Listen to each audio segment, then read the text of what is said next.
periodista independiente. ¿De qué país? España. España. Su análisis o su lectura de esta coyuntura que está pasando acá en el Perú y también qué implicancia tiene para América Latina. Bien, yo creo que lo que está pasando aquí es la enésima consecuencia del racismo y del clasismo que impera en este país. Es un racismo y un clasismo que lleva, digamos, bajo la tierra, ¿no? Cuyas raíces van muy atrás en el tiempo, ¿no? El presidente Castillo, independientemente de que yo pueda ser a lo mejor crítico con su programa político, creo que de alguna manera representaba a toda la gente de este país que no se siente representada, ¿no? Es decir, le votaron porque de alguna manera creían o piensan o siguen creyendo que es la persona que de alguna manera puede representar sus intereses frente a la oligarquía criolla, que siempre les desprecia, que siempre les invisibiliza, que yo diría que les deshumaniza, ¿no? Porque cuando asesinas a la gente de esa manera tan sencilla, ¿no? Es decir, tan ligera, eso se llama deshumanizar, ¿no? Porque al parecer en este país hay ciudadanos de primera y ciudadanos de segunda, ¿no? Ciudadanos que tienen unos derechos y ciudadanos que no pueden contar con esos derechos. Entonces, lo que ha pasado básicamente, bajo mi punto de vista, es un golpe de Estado por parte de las oligarquías, no por parte de Castillo. Porque desde luego si Castillo da un golpe de Estado, ha sido el golpe de Estado más cutre de la historia. Un golpe de Estado se da con recursos. Castillo no tenía los recursos para dar ese supuesto imaginario golpe de Estado. Así que yo creo que lo que ha pasado es que la oligarquía nacional representada por el Congreso básicamente ha vuelto a imponer su voluntad por encima de la voluntad popular. Y lo que más me entristece es que parece ser que mientras está muriendo un montón de gente en provincias, aquí en Lima no pasa nada, porque más allá de la gente que hay aquí no hay mucha movilización, ¿no? Yo he estado en los días de las protestas, no ha habido mucha gente. Entonces hay un divorcio absoluto entre Lima y el resto de los territorios. Hay una serie de brechas económicas, sociales, raciales, de género también, ¿no? Que son tan grandes que yo, por ejemplo, creo que es imposible pedir que todo se desarrolle en perfecta paz, ¿no? Es decir, porque y luego también está el tema de que la policía azuza, ¿no? Digamos, ciertos tipos de violencia para después aplicar un correctivo adecuado, ¿no? Tengo un amigo que ha estado en Cusco todos estos días y dice que realmente las protestas fueron pacíficas hasta que un grupo de gente desconocida, que claro, la mayoría de grupos que vienen, sobre todo si son comunidades, vienen con un cartel enorme en el que dice somos de tal comunidad o somos de tal asociación. Esta gente no venía con ningún cartel, nadie sabía quién era y de hecho hicieron esta violencia. ¿Qué fue lo que hicieron? Pues quemaron, digamos, instancias públicas, atacaron pollerías, atacaron diferentes negocios y justamente lo hicieron cerca de la policía y no hubo ni una sola detención.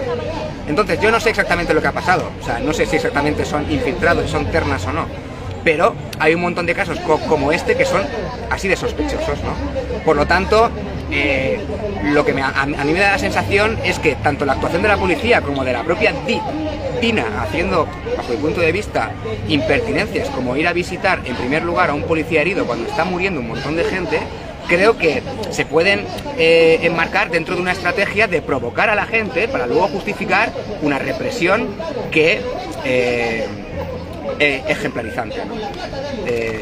Y en cuanto a lo que es el marco latinoamericano, sí, creo que evidentemente en América Latina hay una relación de fuerzas, ¿no? Entre gobiernos progresistas y gobiernos conservadores, conservador liberal y progresista no liberal, ¿no? Y que independienamente de que a lo mejor pues unas propuestas políticas que sean más atractivas que otras, tumbar un gobierno que apoya de alguna manera esa tendencia es un punto a favor de esas oligarquías históricas que han controlado América Latina y el principal patrocinador de ellas, que es Estados Unidos. Y bueno, lo dejo ahí. Bueno, como representante de una prensa, como hombre de prensa, ¿qué le parece esta prensa nacional del Perú? Bueno, creo que, como en muchos otros países, es una prensa controlada por las oligarquías económicas. Yo creo que, por ejemplo, recientemente yo he estado cubriendo el tema de Repsol, ¿no? Desde que fue el derrame el 15 de enero, y he podido ver cómo la prensa, hombre, alguna noticia ha sacado porque el tema era demasiado flagrante, ¿no? Pero digamos que ha sido bastante timorata, ¿no? a la hora de señalar al culpable, que es la empresa Repsol. Evidentemente esta empresa invierte un montón de dinero en estos medios de comunicación, como otras empresas, como por ejemplo el conglomerado Alicorp, ¿no? Que sería un poquito el principal conglomerado, el principal grupo oligárquico del país, ¿no?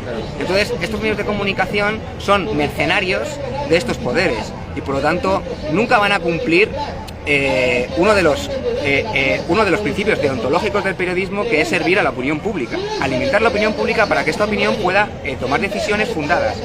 Entonces creo que cuando el periodismo se convierte en mercenario, se convierte en una mera empresa que busca el beneficio, se destruye lo que es la tradición periodística de la cual uno se puede sentir orgulloso y se convierte en mera propaganda. Y sí, eso es todo.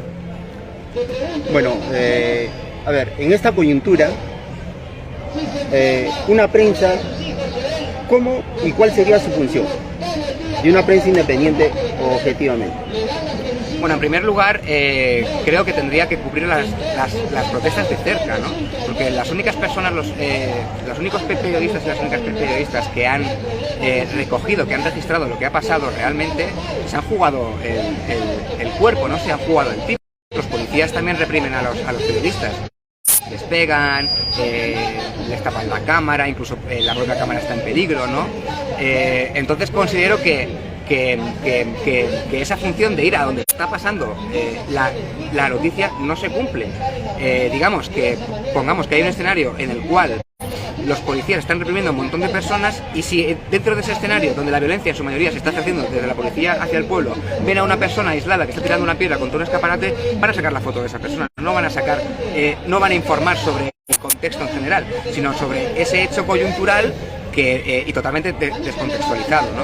Entonces, bajo mi punto de vista, la prensa lo que debería hacer precisamente es fiscalizar al poder, no defenderlo.